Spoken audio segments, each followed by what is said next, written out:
listening to The Unburied Collective, a space for the stories they told us to bury. I'm Navy, and around here we speak the unspeakable. We feel the heavy things, and we pull each other out, one truth at a time. So take a breath. You're not alone anymore. Let's go deep together.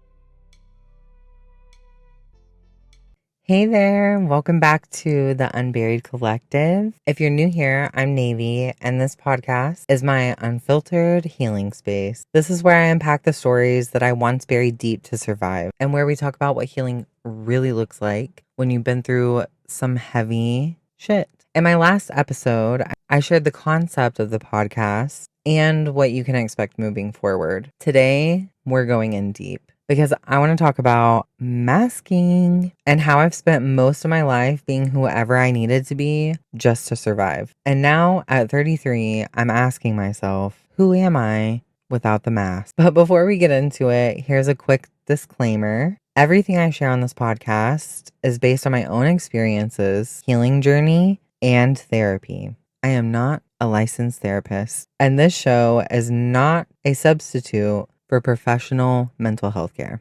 If you are struggling, please reach out to a therapist or someone that you trust, because you deserve real support. So, what is masking? Masking is when you hide or change parts of yourself, like your voice, your feelings, your needs, just to seem more acceptable, more lovable, or to keep the peace. It's not lying, it's survival. You learn how to read the room, you say what they want to hear, and you become who they need you to be. And when you've done that for long enough, you don't even know who you are anymore. And that's where I found myself. So I was adopted as a baby by my grandmother. From the time I was born, I feel like I was already fighting for love. It was told to me that my birth mother didn't want to hold me, didn't want to bathe me, and altogether just really didn't want me. I heard stories and even watched demonstrations of her screaming, "I don't want her. Stop asking me." Like I was some absurd suggestion. Like my existence was ridiculous. Not just rejected, but discarded. Not just unloved, but inconvenient.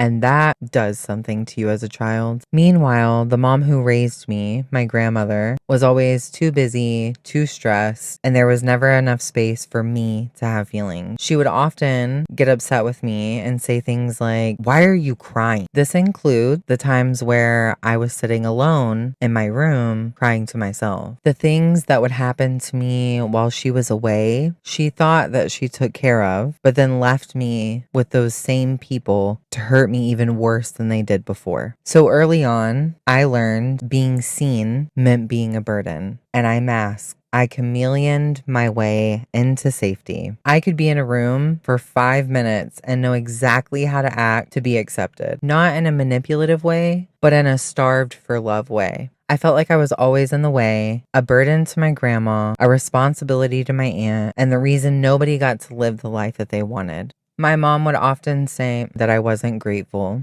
She would tell me that she couldn't go on vacations because of me.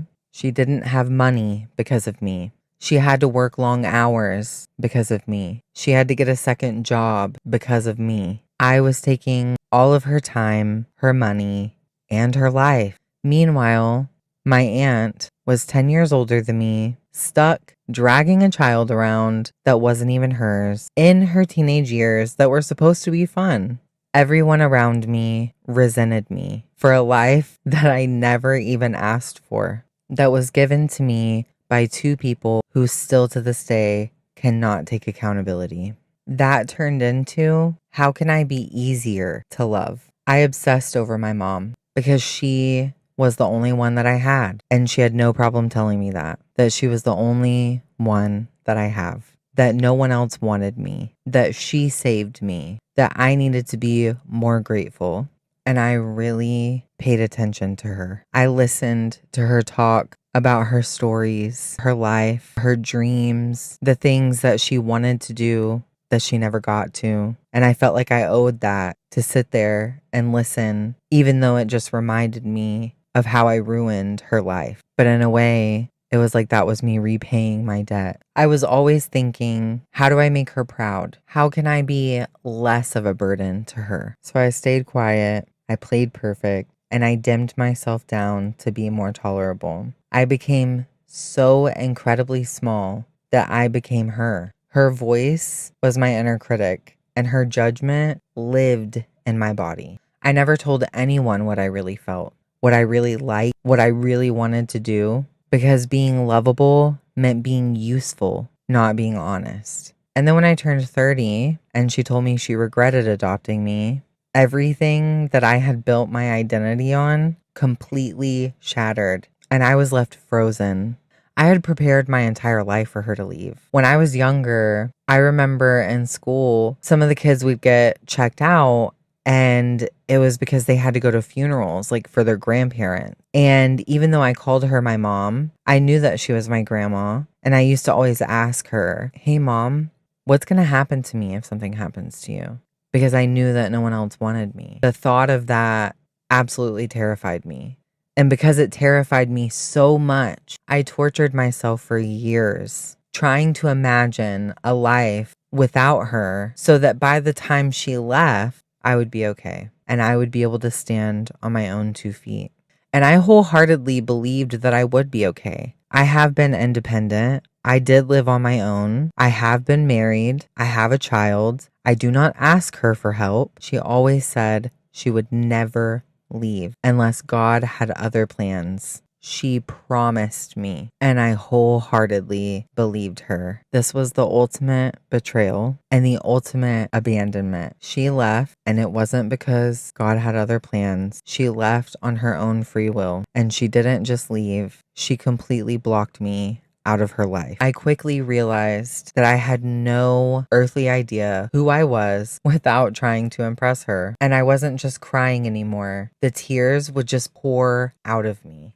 That little girl inside me was screaming. She didn't want to be alone. She didn't know how. And this time, I couldn't mask it. The pain came out full force. And I'm talking curling in a closet, hyperventilating, feeling like I had absolutely nothing left. Yet still, I kept asking, who am I without her voice in my head? Who am I if I'm not performing anymore? And then a few weeks ago, I had a talk with my therapist where masking came up again. And this was me realizing that I was never fully open with anyone, but that I would act like I was open as sort of a defense mechanism. So what that looks like is I meet you, I'm friendly, I talk to you, I'm an open book. I can talk to you about trauma. I can talk to you about the things that have happened to me in the past, but I'll never fully reveal myself to you. So much so that I can't even write it down in a journal. And this was crazy to me. The journaling also had to do with the lack of privacy that I had growing up. I did have a journal and it was never private.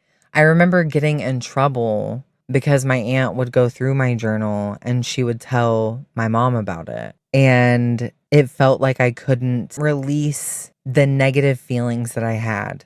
I couldn't tell anyone how I felt. I had to keep it all in, and I couldn't even tell a journal because I would get in trouble for it or someone would read it. So even when I talked about trauma, I was still controlling the narrative, still performing, and still steering people away from really seeing me because I've never felt safe enough to be seen, not fully.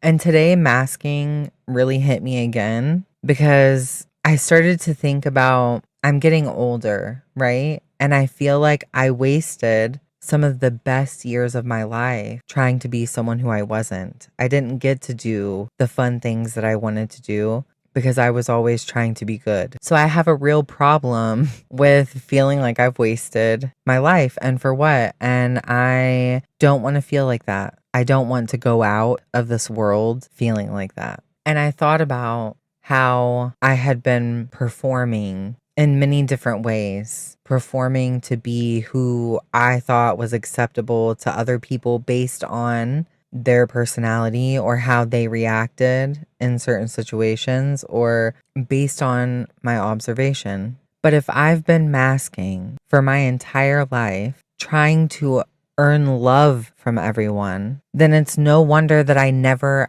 actually felt loved by anyone. Because how can anyone love me if they don't even know me? Even if they said they loved me, it wasn't really me that they loved. It was the me that was useful to them.